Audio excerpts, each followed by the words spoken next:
Now we move on to another tier. Yeah. Tier number 3. Got a couple players in this tier, so just a notch below those first two guys you've talked about. But your number 3 defensive tackle is? Bryan Bresee from Clemson, right? And, hey, Bresee is, first off, 6'5.5", 300 pounds, right?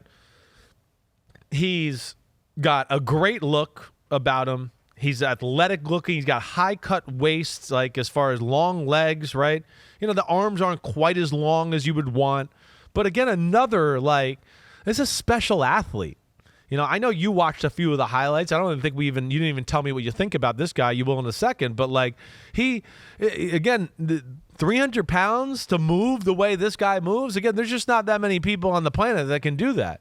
I mean, his ability to go side to side is amazing, right? He's twitchy and quick. It jumps off the screen right away, right? He has very good get off.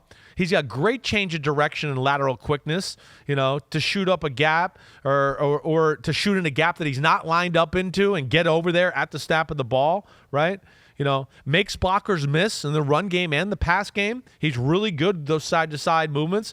Again, has the bendable, flexible fluidity as an athlete, not just some big weight room guy that, hey, I bench press 700 pounds, right? Okay, yeah, but you can't tie your shoe, so who gives a shit, right? He looks like he could do a split. I mean, he's just so limber that way. And, again, I think there's flexibility in what he got. You know, when I saw his measurables, I went, I don't know if he can two-gap. You don't really want him to two-gap on a consistent basis, but he can do it, and he was asked to do it a lot at Clemson. So you get to see him do that, you know. And, again, you see here, if you're watching the YouTube page, you know, it's a pretty good mover, and it's a guy that holds 300 pounds, and you don't even think it's 300 pounds with the way he looks. Exactly, and he's athletic, and he can move around. I was surprised when he was, you know, listed at 6'5", almost 300, because he moves smoother than that. He does look like a big guy out there. He dwarfs some of the guys he's going up against, but almost when you see him run, and you see it a little bit here, but you see it with pads on. Like at times, I'm like, man, he moves around kind of like an older guy, is a little overweight with arms flying. It's a little awkward. It is. His legs stay wide and like always got a base underneath him. But it's one of those where if he's coming for you, you're scared for your life because you're like, this guy is making up serious ground on me, and he's going to be on top of me very quickly. He was the number 1 recruit out of high school, so he's come with a lot of praise. 3-year starter at Clemson, but he didn't play a whole lot. He had a ton of injuries. I think he had a shoulder injury at one time. Yes, an ACL injury, a kidney infection. He missed some time after his sister passed away from brain cancer, and so his college career has been stop-start.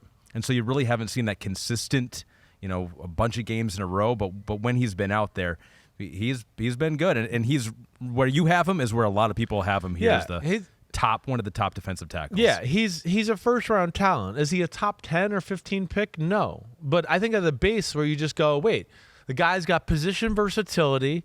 He's that big and he moves that easily. Sometimes it's just got to be that simple. They don't have to make it more complicated. There just ain't. Again, in a draft where we talk about there's not a lot of blue chip athletes and you know people that project to be something special. He's a guy where you can go, oh damn, no, there's some things he can do here that are special that way. You know, and you know. Again, I think we're a little with him as, you know, production. I hear those type of comments and all that, and I gotta go. You gotta watch because there's some games where he's not asked to produce. He's asked just to hold the ground, be the two-gapper, do all of that, right? So, and you know, again, I was really impressed with his ability to get off blocks and disengage. I said I'm not sure he's a two-gapper in the NFL on a consistent basis, but he can do it. I think he's an awesome 3 technique when it's really all said and done. Right, he's a 3 technique plus. He can do shade nose if you want, but you don't want him to live there. You know, he could do some 5 tech, but you don't want him to live there because he's not quite long enough to match up and wrestle with tackles in the NFL like that, right? Yeah. But he could do it. So you love that. And then like there's real, you know, value in his pass rushing again. And you know, again too, the other thing you know, these big guys, you got to look at them that way. You look at a lot of the top people sacking quarterbacks in football right now. There's a lot more D tackles in that conversation than people would realize, right? There's a lot of them right now in the NFL where you go, oh, top 20 sack artists, whoa, D tackle, whoa, there's a lot of D tackles in there. He's got that ability too. So, yeah, I like him a lot, as you can tell. Yeah, but you know who's throwing some cold water on him? Yeah, go ahead. Let me hear it. PFF. Yeah, they're throwing some. Normally we do that. That's what we do. Right? He doesn't go without. They're infringing on our territory. How dare they? They say, quote, Bresee's tape is like a broken record.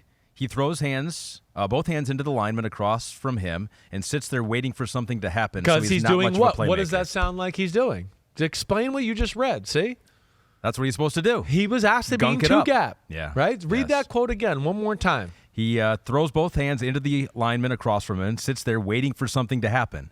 That's exactly, maybe that's exactly what the coach said to him. Exactly what he's being coached. See, that's where you got to be careful with this position. You can't always go production disruption. You know, there's been some misevaluated guys at this position because of that aspect and because of like what we're talking about. Again, he's good enough to where they go, yeah, we know this isn't the best for you, but we got to beat this team this week, and their quarterback runs, and we need an extra guy to help on this. So you take two gaps because you're that good. And it's not the best for your PFF grade or some of the people that are going to evaluate it, but we're Clemson. We got to win the game this week, right? Yeah. So that's what happens to some of these guys. The freaky guys get asked to do a lot of things where they go, this is not – they're the freak. So they're getting asked to do the hardest thing on the defense a lot of the times, right? And that's what he was being asked to do. He's not going to be asked to do that on a consistent basis in the NFL. You know, he's going to be a force as interior pass rusher, right? Yeah, he's not going to be run stopping all the time, just plug, mosh pit, nobody can move me, right? And there are some games of like, hey, the Notre Dame game, that concerned me a little bit. Notre Dame had a good right guard. I don't know, 75. I don't know what the hell his name is. But he was quick off the ball, so he could match his quickness. He got his hands on Bresee, and Bresee had his least disruptive game of any game he had. I've heard about the Tennessee game, right? Tennessee game. Oh, he didn't do very good in Tennessee. Well, they played defensive end during the game. He's not a defensive end.